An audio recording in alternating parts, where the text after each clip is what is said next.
Roger, I'm intrigued by the fact that this is a new version of a Danish film from a few years ago called Silent Heart, and the same screenwriter who did the original also wrote this. What were you most interested in exploring from the original film, and what were you hoping to do maybe differently? I haven't seen the original film for obvious reasons. I thought it would be a misstep for me to actually watch the film. I think it's very, very good by all accounts. So I read a kind of transliteration of the Danish script, and then we started turning that into something that would work set in America, even though we actually made the film in Britain. Okay. It's about a family, and it's about, like all families, it's about a family with lots of stresses and strains and dysfunctions and skeletons in cupboards. And at the center of the story, the mother of the family is suffering from motor neuron disease. I think you call it ALS on this side of the Atlantic. And they have agreed to meet for one final weekend at the family country house, which is an isolated, beautiful house by the ocean. So in a way, it's a little bit like one of those Agatha Christie mysteries, except we know who's going to die in this case. And as the film unfolds, I guess it's less an exploration of issues surrounding euthanasia, and it's more a way of getting into the nooks and crevices of this particularly complicated and interesting family. So it's a portrait of a family. And as Rainn memorably said this morning, and I'm going to be quoting you for the rest of the weekend, Rainn. How dare you? It's a film about death, which is really full of life. It sounds like it's a grim, miserable film, but in fact, it's full of... almost what I said. What did you say? That's almost what I said. I said, on the surface, it seems to be a movie about death, but it's really a movie about life. Boom. What camera do I take my look? Right here. But it's really a movie about life. Put that on the poster. How would you say your character is dealing with everything that's going on? Is she having a hard time? Is she in denial?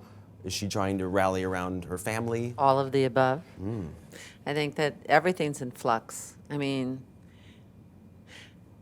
one of the things you figure out about life pretty early on is that you can't really figure it out, and that it's always moving, that, you know, your life, your relationships are more like organisms that are constantly evolving. So everything shifts, like the tide, like the ebb and flow of the very body that we are on at our house. Okay. Right, Sam? Right, Susan. Is it, for you, Sam, is it a happy coincidence to be re-teaming with Susan, I guess 13 years after you played a couple in Irresistible? Yeah, that's absolutely right. So we know each other pretty well now. My child would be in high school. And we're so comfortable in bed. And hopefully Emily Blunt is leaving you alone now from the first movie. She's got bigger fish to fry now. Exactly. Now, Sam, did you stay in touch with Susan in the 12, 13 years since? I think we have, haven't we? Yeah. I mean, you live on opposite side of the globe. Yeah, but you know, it's a shrinking world, isn't it? It's a And shrinking actors, world. we're so much on the outside anyway. Really, you're kind of, don't you think? I mean, any kind of I don't want to use the word artist, but you know, storytellers, we're kind of outside, so you're always happy to see another storyteller, and you always feel connected somehow, even when time goes by, because you know, we don't have those kind of boundaries that a lot of people have, calendar boundaries, you know, so it seems like only yesterday or you run into somebody, and I've run into a few people here that I haven't worked with, but it seems like you know each other, because if you're a woman surviving in this business, you automatically feel generous towards another woman, you know, so it's a shrinking world, but it's a small profession also, and if you manage to survive for any length of time, that puts you in even another category. Yeah. And one of the great things about coming to Toronto for this festival is you're always running into old friends. But it's great when you get to work with an old friend again, and this was a particular pleasure working with Susan, and I'm sure she's going to get nominated for most everything, and Rainn and I will be completely neglected.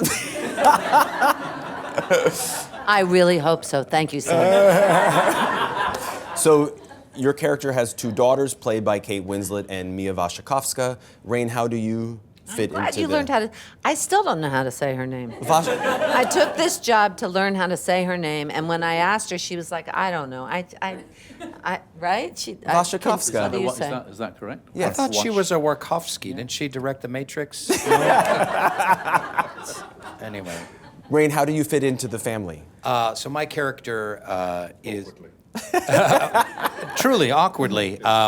My character is a little bit of a doofus, a lawyer who's married to Kate Winslet's character. That's cool. And so we also bring our son there, who's a teenage boy, into the mix, and so it's kind of one family merging in with another family. But it's been a real pleasure to be a part of this ensemble because everyone's character is very three-dimensional and has a lot to add to the story, and everyone's character goes through a great deal and in some kind of small, beautiful Chekhovian ways kind of have some, subtle transformations over the course of the story. And Rainn is getting a spin-off about magic because he does magic tricks. I do my first and last magic trick in this film. And sports a bow tie. And a bow tie, yes. Appropriate. Plus, I get to stoop Kate Winslet in this film, so something I've got in common with Leonardo DiCaprio. Finally. Roger, how did you try to promote a family dynamic with your cast? Well, I mean, it was. I don't think any of us have made a film like this. I'll tell you why. It's because there are only 8 actors. There are no extras. There's no other human being in the whole film. There are 8 humans. We all went and lived near this house in the middle of nowhere. We tried and nearly succeeded in shooting the whole film in story order, which is a very unique thing to do.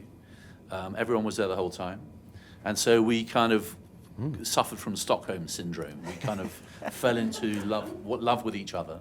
And bizarrely, at the end of the shoot, we all got tattooed. Stop it. Yeah. What is it? Is that the Blackbird? It's a Blackbird. All of us got this. That's like Lord of the Rings. It's just like Lord of the Rings. We're exactly like Lord of the Rings. Sam, where's yours? Sam's Okay. on his butt. Is it on your butt, Sam? It is. Me, everybody got one, even Lindsay. And for some people, it was their first one. Lindsay Duncan. Yeah, me. Oh, Yes, wow. Lindsay Right. Duncan Who's fabulous. even got Right. on her beautiful white, flawless, Alabaster unmarked skin. skin. Wow. Whose idea was it to get the tattoo?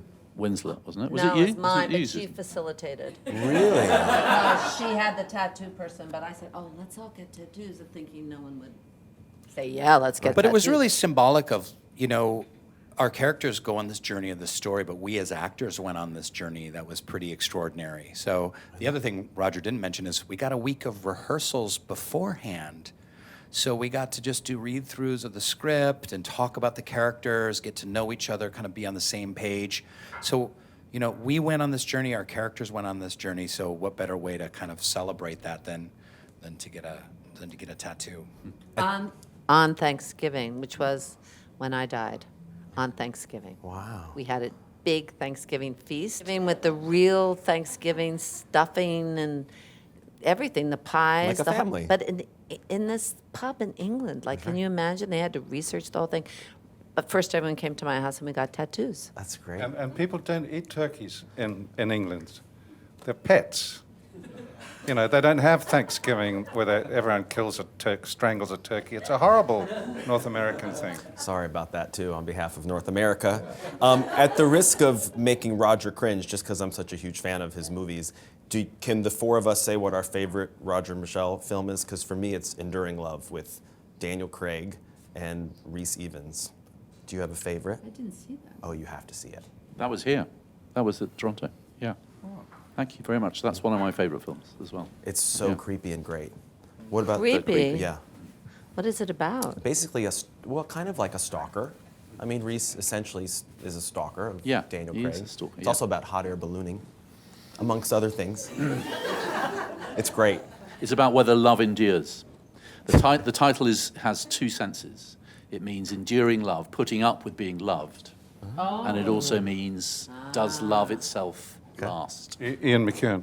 Ian McEwan. Ian McEwan book. And English is the only language in which that title has those two meanings. Okay. Just thought I'd let you So know. that was troublesome when you tried to release it other places. Yeah, I think that's why I didn't do very well around the rest of the world. Anyone else have an answer besides me? I loved Venus with Peter O'Toole. I thought that was a beautiful Yeah, I think film. it's mine too. And exquisitely shot. Mostly natural light in that, for the most part. Mostly, yeah, mostly. Who shot that? Harris Zambolikos. Oh. Harris, do you know Harris? I worked with him twice. Yeah. Yeah. That is a great one. One last thing, Sam, we just had Bryce Dallas Howard here for her directorial documentary debut. She said that she came by your property in New Zealand, basically kind of stalking you. Speaking of stalker, she didn't have the guts Hot air to balloon. ring the bell, but she did stop by your property. And I asked her, would there be a chance that she might meet you soon on the set of Jurassic World 3? And What did she say? clammed up. She clammed So I think you might be getting a phone call if you haven't already. What do you think? I'm clamming up now. Would you like to meet her someday? Of course, yeah. Should she have rung the bell on your property if there is a bell? Or should she have stayed away? I would have been. Look, I would have opened a bottle of my wine. That's what I would have done. Thank you very much. Blackbird, ladies and gentlemen, thank you Thank so you. much. Really appreciate it.